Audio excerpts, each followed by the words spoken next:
Bismillahirrahmanirrahim. Assalamualaikum warahmatullahi wabarakatuh. Waalaikumsalam warahmatullahi wabarakatuh. Selamat siang, salam sejahtera untuk kita semua. Sebelum memulai acara, saya akan menginformasikan teknis dan aturan dalam webinar kali ini. Mohon periksa video dan audio, pastikan video on dan audio off. Untuk para peserta diperbolehkan makan dan minum, namun audionya di-off-kan agar tidak seperti acara mukbang. Oke, baik teman-teman. Sebelumnya saya mengucapkan banyak terima kasih kepada seluruh peserta webinar yang telah ikut berpartisipasi dalam webinar dengan tema Parental Burnout. Dengan sangat antusias, saya Aisyinta yang tentunya akan memandu acara yang sangat luar biasa ini hingga sampai selesai nanti. Baik rekan-rekan sekalian, sebelum dimulai acara seminar pada kesempatan siang hari ini, saya akan memperkenalkan terlebih dahulu moderator kita yang akan memandu acara diskusi di kesempatan hari ini. Beliau bernama Teh Lisa Nurfitriani, mahasiswi PG PAUD Universitas Pendidikan Indonesia Kampus Cibiru, hobi traveling dengan moto hidup, jika orang lain bisa, kenapa harus saya? Mari kita sambut Teh Lisa Nurfitriani.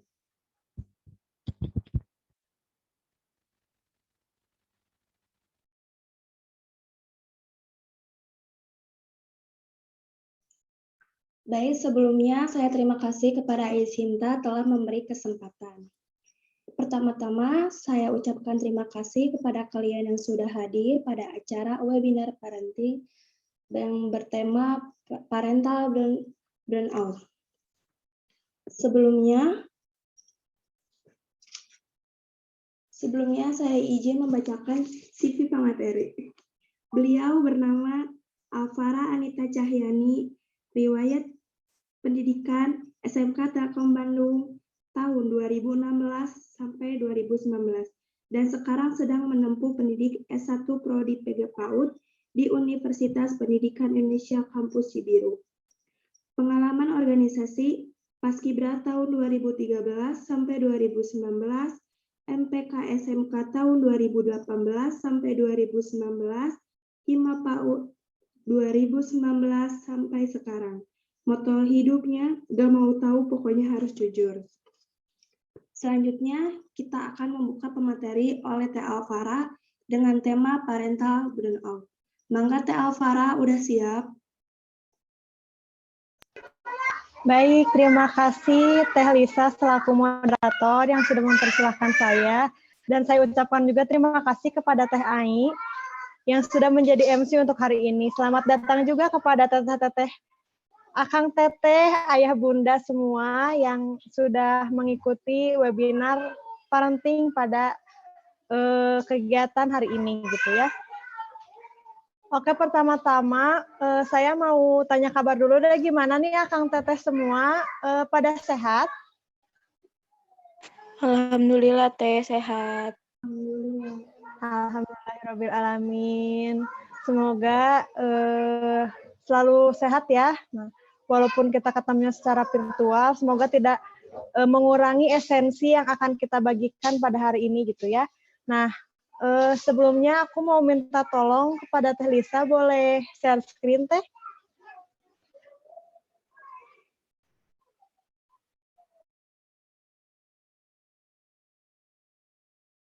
Sudah terlihat?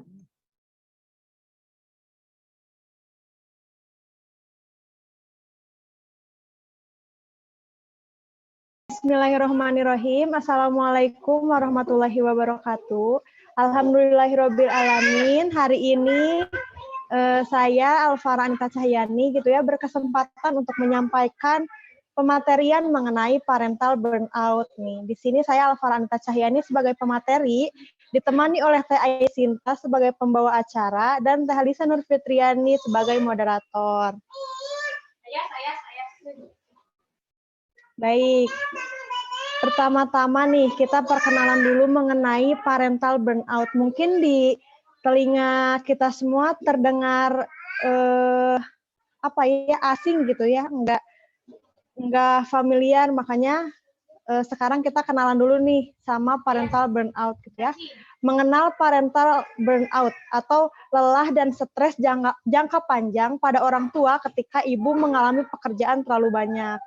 Jadi gini, teman-teman, kan kadang di rumah itu pekerjaan bukan cuman mengasuh ya, ada apalagi yang anaknya sudah sekolah, pekerjaan rumah dari sekolah tuh jadi ke bawah-bawah sampai rumah gitu ya, dan yang ngerjain jarang anaknya kan, pasti orang tuanya, makanya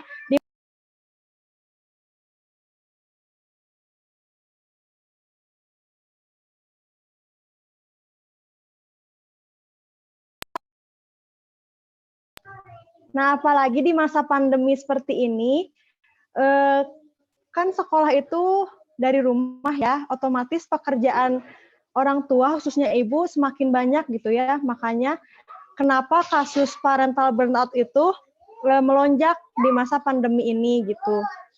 Nah, ketika ketika parental burnout terjadi, ini akan menyebabkan stres yang dikenal dalam dunia mengasuh, yakni parental burnout, di mana kelelahan dan stres dalam mengasuh anak bisa menjadi kronis apabila tidak diatasi dengan baik. Jenis kelelahan atau dikenal parental burnout ini dapat memiliki dampak serius bagi orang tua maupun anak. Boleh di next, Lisa?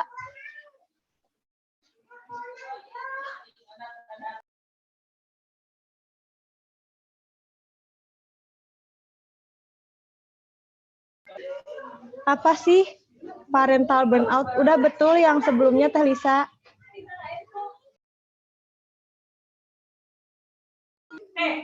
Apa sih sebenarnya parental burnout nih? Istilah burnout pertama kali diciptakan oleh psikolog dari Amerika, yaitu Herbert Fonderberger pada tahun 1970. Burnout itu yaitu adanya perasaan berlebihan atau terkurasnya emosi dan fisik gitu ya, adanya respon negatif terhadap pekerjaan dan merasa kurang kompeten dalam melakukan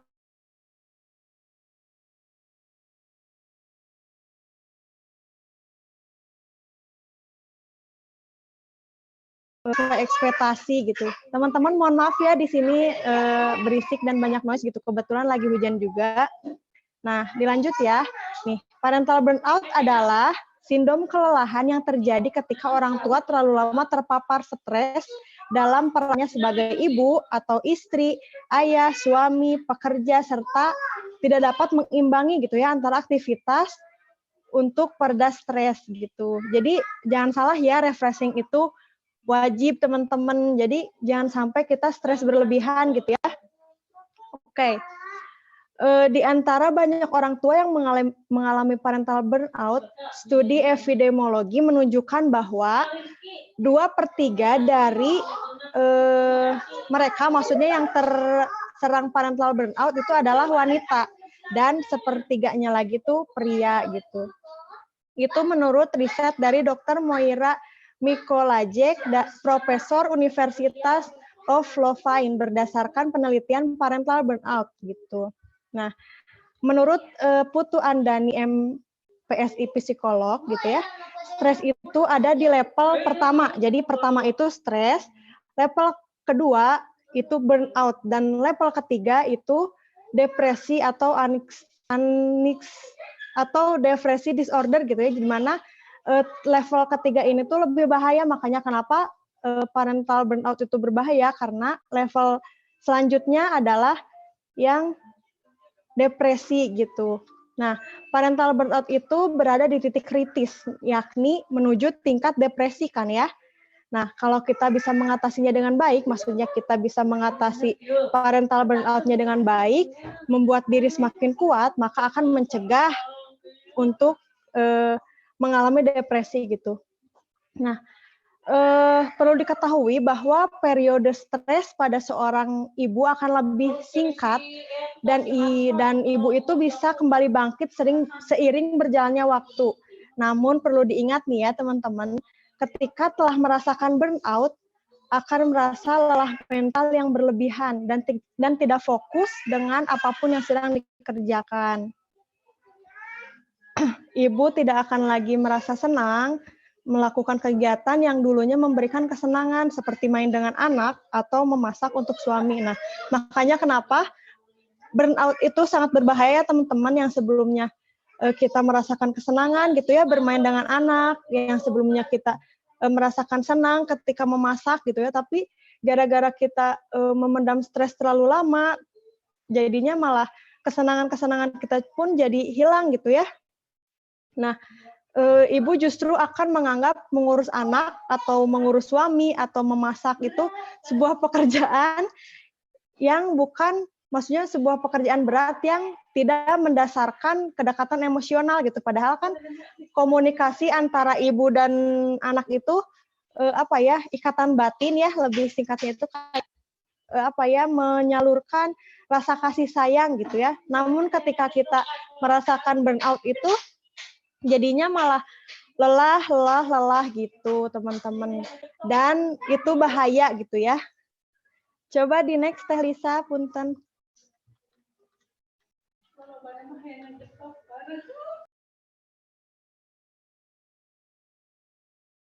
Baik, selanjutnya nih ya, kita harus mengetahui tanda-tanda parental burnout.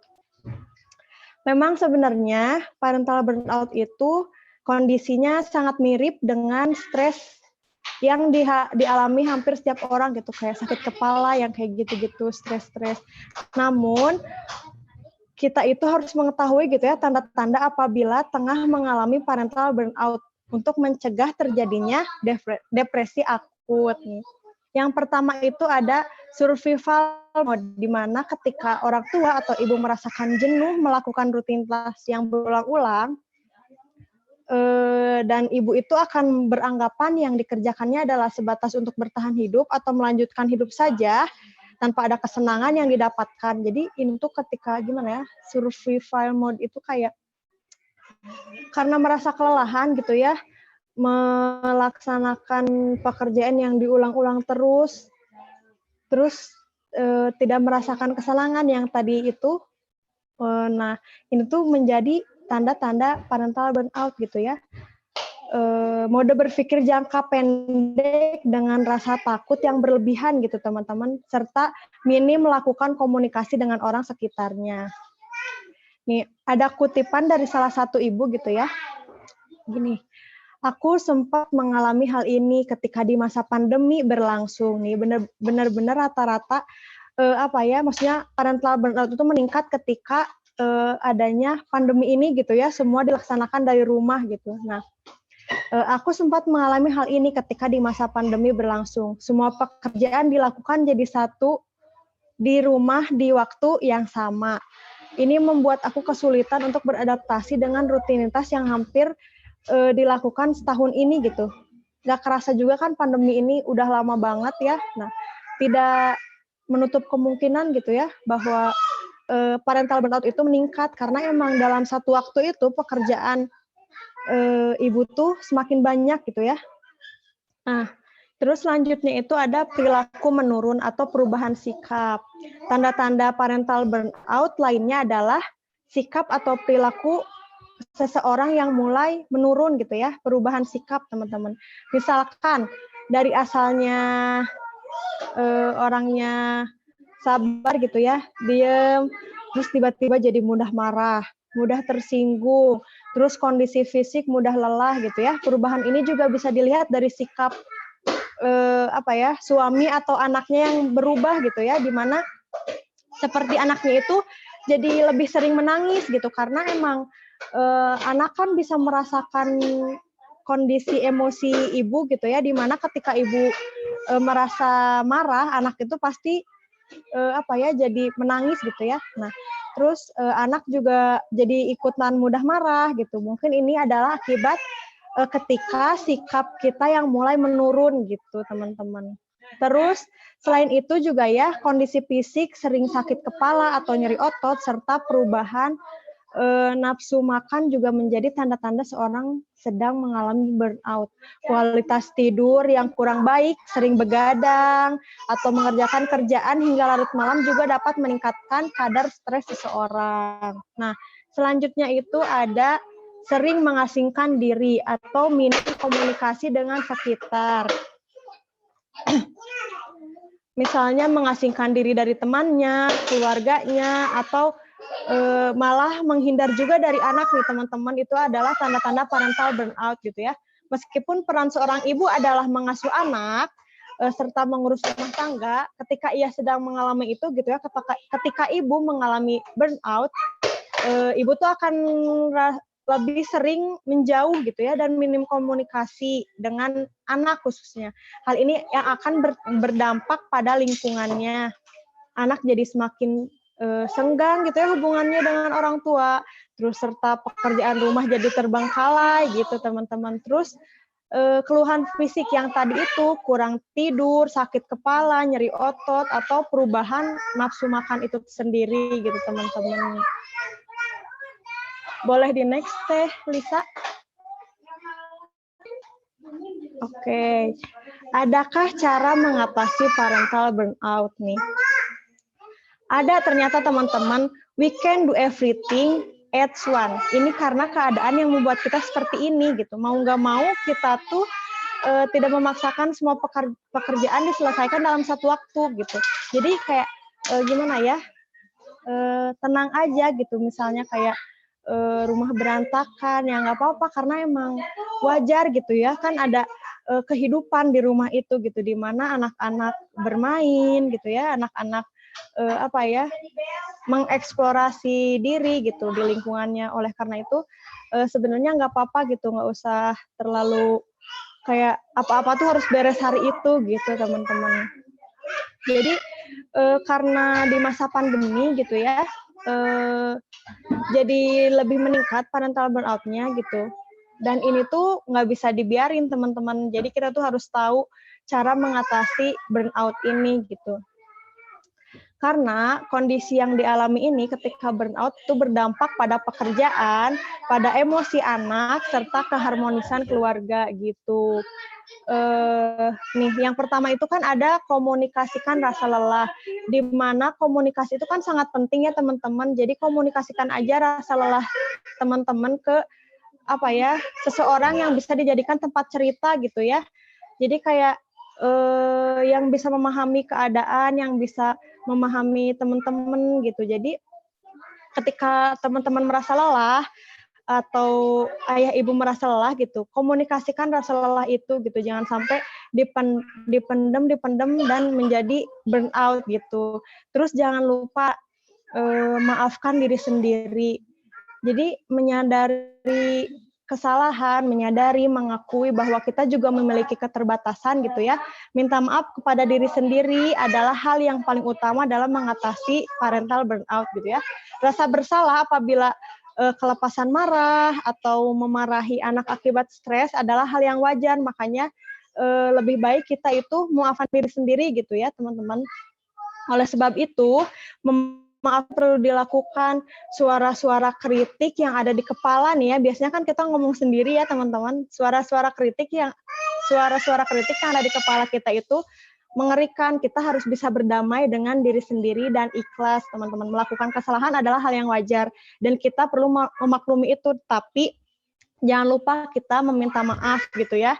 Nah, diri sendiri juga adalah tempat pulang gitu ya. Kalau misalnya tempat pulang aja udah nggak ada gitu, kita mau bersandar kemana lagi? Makanya oleh sebab itu kita jangan sampai kehilangan diri sendiri gitu. Nih, ternyata olahraga ringan juga menjadi cara untuk mengatasi parental burnout gitu ya. Misalnya beraktivitas atau menyalurkan hobi gitu ya, yang bikin mood naik gitu ya, yang bikin kesenangan naik gitu, seperti mungkin teman-teman ada yang suka olahraga, mungkin teman-teman ada yang suka memasak, mungkin teman-teman ada yang suka bercocok tanam, atau aktivitas lain yang menurut teman-teman itu bisa membuat mood menjadi meningkat gitu ya, menjadi menyenangkan gitu. Nah, tapi jangan lupa juga istirahat ya teman-teman. Terus Yang selanjutnya itu ada evaluasi atau biasa di apa ya? Nih, evaluasi diri atau perawatan diri gitu ya. Cara mengatasi parental burnout selanjutnya adalah evaluasi diri, di mana melihat dan mengukur apakah standar parenting kita terlalu tinggi atau terlalu kurang gitu ya. Ketika kita tidak sanggup mengerjakan sesuatu, nggak perlu dipaksain teman-teman. Jadi karena nantinya itu malah apa ya berdampak pada fisik dan juga mental gitu. Jadi kita itu perlu memiliki keahlian mental dalam melepaskan dan mengikhlaskan gitu ya. Ini adalah kemampuan yang lebih sulit dibandingkan memasak serta mengerjakan pekerjaan rumah lainnya. Benar banget kan, melepaskan atau mengikhlaskan itu emang lebih sulit daripada mengerjakan hal-hal pekerjaan rumah gitu. Dengan let it go gitu ya, maka sebagai orang tua atau sebagai orang dewasa kita bisa ikhlas untuk mengetahui kemampuan diri gitu teman-teman. Boleh di next, Teh Lisa? Oke, gini nih teman-teman, ada salah satu kutipan yang saya ambil gitu ya dari salah satu Instagram mengenai parenting. Hai moms, sesama ibu harus saling mendukung dan menguatkan. Oke, sekian pematerian dari saya pada hari ini. Semoga bisa sedikitnya memberikan informasi gitu ya. Jangan sampai tapi jangan sampai puas dulu gitu ya. Jangan lupa untuk mencari ilmu-ilmu lainnya di luar gitu. Baik, terima kasih saya ucapkan kepada rekan-rekan semua, kepada akang teteh semua, ayah bunda semua yang sudah mengikuti webinar kita pada hari ini gitu ya. Mungkin sekian dari saya, mohon maaf atas segala kekurangannya. Kekurangan itu mutlak dari saya dan kelebihan hanya dimiliki oleh Allah Subhanahu wa taala. Sekian dari saya. Wassalamualaikum warahmatullahi wabarakatuh. Dikembalikan ke Teh Lisa sebagai moderator. Oke, terima kasih buat Teh Alvara atas pemateriannya. Bagus banget ya. Jadi kita bisa mengetahui tentang parental burnout itu apa lebih lengkap lagi. Sekarang baik, acara selanjutnya adalah sesi tanya jawab. Untuk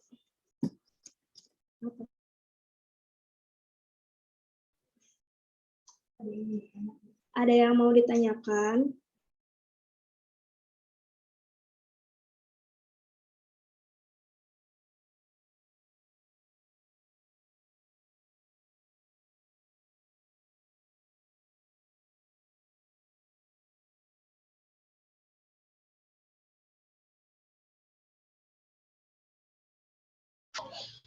Mungkin tidak ada ya Teh Lisa, langsung ke kesimpulan aja. Mangga Teh Lisa.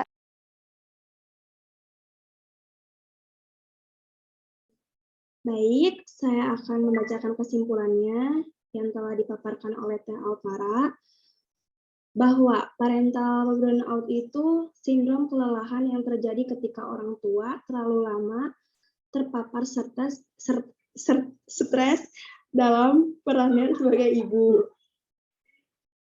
pekerja, dan lain sebagiannya. Maka dari itu, cara untuk mengatasinya, kita tidak bisa memaksa semua pekerja untuk diselesaikan dalam satu waktu. Kesimpulan yang saya bisa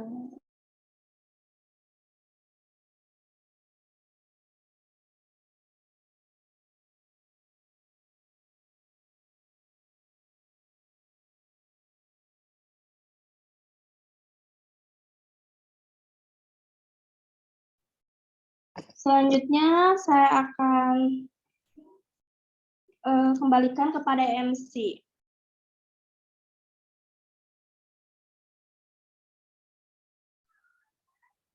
Oke, baik Teh Lisa, terima kasih banyak yang telah memandu acara seminar ini.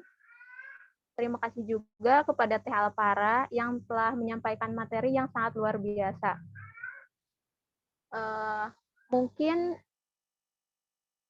kita tutup saja acara webinar kali ini dengan mengucapkan hamdalah bersama-sama.